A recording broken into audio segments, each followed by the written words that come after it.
जय जय शङ्कर हर हर शङ्कर जय जय शङ्कर हर हर शङ्कर जय जय शङ्कर हर हर शङ्कर जय जय शङ्कर. பக்தி தெய்வத்தின் குரல் 4ஆம் பாகம். வண்டு ஸ்தோத்திரம். வண்டு புதிர் அவிழ்கிறது. மதியே வதன சரோஜே, என்னுடைய வாயான தாமரையில் என்று ஏன் சொன்னார்? என் வாய் என்றாலே போதும், வதனம் என்றாலே போதும். வாய் தாமரை, வதன சரோஜம் என்று அதற்கு ஏன் ஒரு அடைமொழி கொடுத்தார்? பகவானை பற்றி நயன கமலம், முகத்தாமரை, பாத பத்மம் என்று சொன்னால் சரியாகப்படுகிறது. இந்த ஸ்தோத்திரத்திலே இப்படி பகவானுடைய பாத கமலத்தையும், அதாவது ஸ்ரீபதி பதார விந்தே, முக கமலத்தையும், அதாவது சுந்தர வதனார விந்தே முன் ஸ்லோகங்களில் சொன்னது சரி. ஆனால் பக்தனான தன்னை சொல்லிக் கொள்ளும் போது ஏன் வதன சரோஜே என்று தாமரையோடு வாயை ஒப்பிட்டு கொள்ள வேண்டும்? பல ஸ்ருதியை கூட விண்டு சொல்லாத அளவுக்கு வினய சம்பத் படைத்த ஆச்சாரியாள் அவிநயத்தை போக்கு என்றே இந்த ஸ்துதியை ஆரம்பிக்கிற ஆச்சாரியாள் இங்கே இப்படி தம்முடைய வாயை வதன சரோஜே என்று அடைமொழி கொடுத்து சிறப்பித்து சொல்வதற்கு ஒரு காரணம் உண்டு. இந்த ஸ்தோத்திரத்தை சொல்ல ஆரம்பிக்கும் போது ஷட்பதி என்றால் 6 கால் உடைய வண்டு என்று அர்த்தம் சொல்லி, இதில் 6 ஸ்லோகம் இருந்தாலும் வண்டு சம்பந்தம் இருப்பதாலும் தான் ஆச்சாரியாள் ஸ்லேஷையாக ஷட்பதி ஸ்தோத்திரம் என்று பெயர் வைத்தார் என்று சொன்னேன் அல்லவா? வண்டு என்பது எப்படி பொருந்தும் என்கிற புதிர் இங்கேதான் அவிழ்கிறது. 6 ஸ்லோகம், அதோடு அதாவது 7வது ஸ்லோகத்தின் 6 வார்த்தைகள் சதா என் வாக்கில் இருக்கட்டும் என்று ஆச்சாரியால் சொல்ல வந்தார். அப்படி சொல்கிற போதும் ஷட்பதி என்றால் வண்டுக்கும் பேரல்லவா என்று தோன்றிவிட்டது. வண்டு என்கிற அர்த்தத்தில் ஷட்பதி என்கிற வார்த்தையை ஆச்சாரியால் சுப்பிரமணிய புஜங்கத்திலும் சௌந்தரிய லஹரியிலும் உபயோகித்திருக்கிறார். திருச்செந்தூர் முருகன் மீது புஜங்கம் பாடி பிரார்த்திக்கும் போது, ஹே ஸ்கந்தா, பத்மத்தில் வண்டு மொய்த்து கழிக்கிறது போல் பவ வினையால் கிளேசமுற்று கொதிக்கும் என் மன வண்டானது உன் பாத பத்மத்தில் சதா ரமித்து கொண்டிருக்கட்டும் என்று சொல்லியிருக்கிறார். அங்கே மனஹ ஷட்பதோ மே பவ கிளேச தப்தஹ சதா மோததாம் ஸ்கந்ததே பாத பத்மே என்கிறார். வண்டுக்கு பிருங்கம், பிரமரம், மதுபகம் என்றெல்லாமும் பெயர் இருக்க, அதை மனசுக்கு ஒப்பிடும்போது ஷட்பத பெயரை ஏன் குறிப்பிட்டார் என்பது சௌந்தரிய லஹரியில் வெளியாகிறது. அதில், அதாவது சௌந்தரிய லஹரியில் பஞ்ச இந்திரியங்கள் என்கிற 5 கரணங்களோடும் மனஸ் என்ற 6வது கரணத்தோடும் சேர்ந்தால் 6 கால் கொண்ட வண்டு போலிருக்கிற என் ஜீவனானது உன் பாத பத்மத்தில் புதைந்து கிடக்கட்டும் என்று அம்பாளிடம் பிரார்த்திக்கிறார். நிமஜ்ஜன் மஜ்ஜீவக காரண சரணக ஷட்சரணதாம். பதம், சரணம் இரண்டும் காலை குறிக்கும். ஷட்சரண என்றால் ஷட்பதமான வண்டு என்றுதான் அர்த்தம். மனசை 5 இந்திரியங்களோடு 6வதாக சொன்னாலும் மற்ற 5ஐயும் கூட ஆட்டி படைப்பது அதுதான்.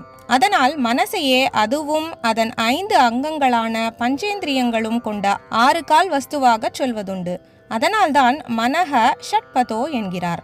ஆகையால் இங்கே 6 ஸ்லோக 6 வார்த்தை ஷட்பதி என் வாயில் எப்போதும் இருக்கட்டும் என்று சொல்ல வந்தபோது அவருக்கு வண்டு நினைவு வந்துவிட்டது.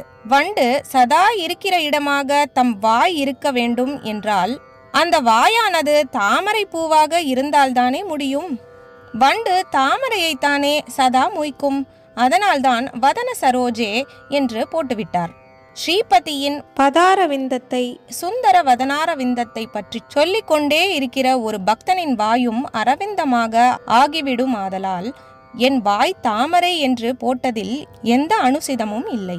அந்த வதன சரோஜத்தில் உள்ள வண்டு எது என்றால் அதுதான் ஷட்பதி ஸ்தோத்திரம். வண்டு ஸ்தோத்திரம் என்ற நாமகரணம் இப்போது புரிந்துவிட்டதல்லவா? புதிர் அவிழ்ந்து விட்டதல்லவா?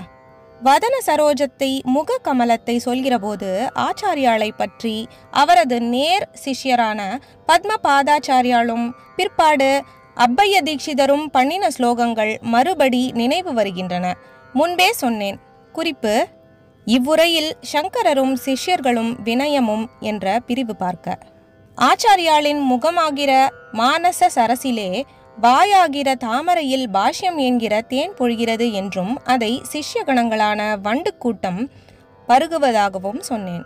அப்பைய தீட்சிதர் ஸ்லோகத்தில் விஷ்ணுவின் பாத கமலத்திலிருந்து கங்கை பெருகினது போல ஆச்சாரியாளின் முக கமலத்திலிருந்து பாஷ்யம் பெருகிற்று என்கிறார். பகவத் பாத ஸ்ரீமன் முகாம்புஜ என்கிறார். முகாம்புஜம் அதாவது முக அம்புஜம் என்பதும் ஷட்பதி முடிவில் சொல்லும் வதன சரோஜம் என்பதும் ஒன்றுதான்.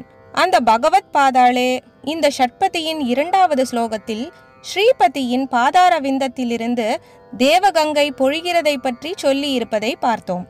ஜனன மரணமாகிய பவபய கேதங்களை பகவானின் பாதம் போக்குகிறது என்று இங்கே நம் பகவத் பாதாள் சொல்கிறார் என்றால், அப்பைய தீட்சிதரோ ஆச்சாரிய பாஷ்யத்தையே ஜனனஹரணி அதாவது பிறவியை போக்குவது என்கிறார்.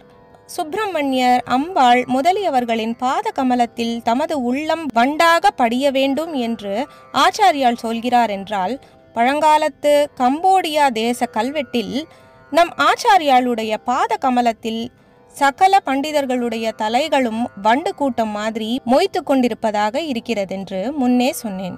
இப்படி பல தினசில் வண்டு பொருத்தமுள்ள ஆச்சாரியாள் வண்டு ஸ்தோத்திரம் என்றே ஒன்று பண்ணி இருப்பது நியாயம்தானே. இன்னொரு பொருத்தம் சொல்கிறேன். நம் ஆச்சாரியாளுக்கு அவருடைய குருவான கோவிந்த பகவத் பாதர்களிடமிருந்த பக்தியை பற்றி சொன்னேன் அல்லவா? இதற்கேற்றாற்போல் இங்கே மடத்திலே ராஜாக்களுக்கு பராக் சொல்கிற மாதிரி நம் ஆச்சாரியாளுக்கு சொல்லும்போது ஜெய கோவிந்த பகவத் பாத பாதாப்ஜ ஷட்பத என்று ஆரம்பிக்கிறோம். கோவிந்த பகவத் பாதாளின் பாதாரவிந்தத்தில் நம் ஆச்சாரியாள் ஷட்பதமாக அதாவது வண்டாக இருந்தார் என்று அர்த்தம். இப்படியாக தாமரை, வண்டு இவற்றின் சம்பந்தம் ஆச்சாரியாளின் குருவான கோவிந்த பகவத் பாதாள் ஆச்சாரியாள் அவருடைய சிஷ்யரான பத்மபாதர் என்று தொடர்ந்து வருகிறது. பகவானின் முக கமலம், பாத கமலம் இவற்றோடு அந்த பகவானை ஸ்தோத்திரிக்கும் பகவத் பாதாளின் முக கமலம், பாத கமலம் இவற்றையும் ஸ்மரிக்கிற பாக்கியம் நமக்கு ஏற்படுகிறது. சதா சர்வ காலமும் இந்த ஷட்பதி என்றும் வாக்கில் இருக்கட்டும் என்று ஆச்சாரியாள் பிரார்த்தித்து நம் எல்லோர் பொருட்டும் அவர் செய்த பிரார்த்தனையாகும். இந்த வண்டு ஸ்தோத்திரம் மொய்க்கிற தாமரைகளாக நம் எல்லோருடைய வாயும் ஆக வேண்டும். அப்படி இருந்தால் பஞ்சேந்திரியமும் மனசும் சேர்ந்து ஷட்பதமாக இருக்கிற நம்முடைய ஜீவனாகிற வண்டு எப்போதும் பகவானின் பாத கமலத்தில் படிந்து கிடக்கும்.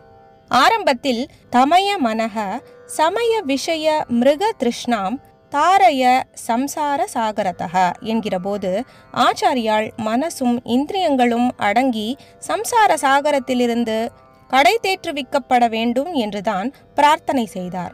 கடைசியில் பகவானின் பாதங்களில் மனஸ், இந்திரியங்கள் எல்லாவற்றையும் சரணாகதி பண்ணுவதை சொல்லி முடித்திருக்கிறார்.